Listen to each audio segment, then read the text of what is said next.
Hello, my name is Claudia Fetter, and I am a QARN with the Clearwater COG.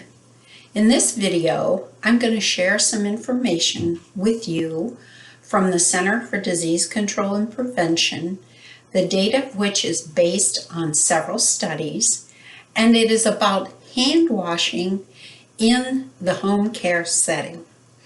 We're going to talk about washing our hands with liquid soap and running water, and then we will also address cleaning our hands with alcohol-based hand sanitizer. All right, there are 5 basic steps to hand washing. The first is wet, then lather, scrub, rinse, and dry. So let's look at each of these steps a little more in depth. First of all, we're going to turn on the faucet and wet our hands. The temperature of the water does not seem to affect the amount of microbes that can be removed from your skin. So it can be either warm or cool. We're going to apply liquid soap. When I say liquid soap, it does not have to be antibacterial soap. In 2016, the CDC issued a statement that plain soap is as effective as antibacterial soap in removing germs from your hands. Again, this is as it relates to the home care and community settings. It would be different for inpatient healthcare facilities. All right, we've got the soap on our hands. Now we're going to start to work a lather on all surfaces of our hands. You're going to rub briskly the palms of your hands, the back of your hands, between your fingers, special attention to your fingertips and under your nail beds and around your nails. Make sure that you get your thumbs and down the heel of your palm and even up onto your wrist. We're going to do this, continue to rub these different surfaces briskly for approximately 20 seconds.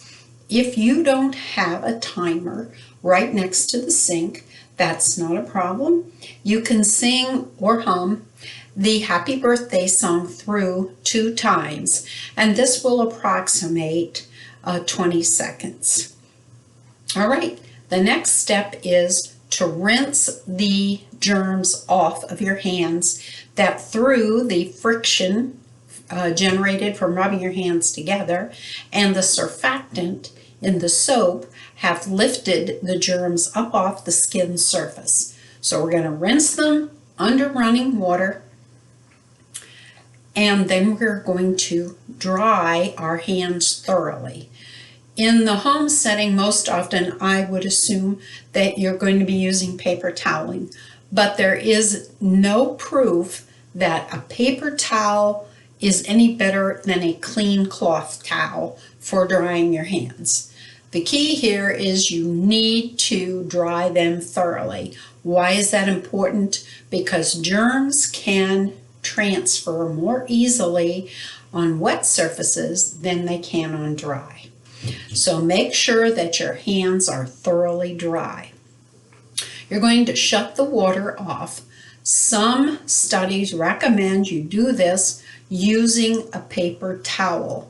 However, there are no conclusive scientific information that shows that this practice affects health.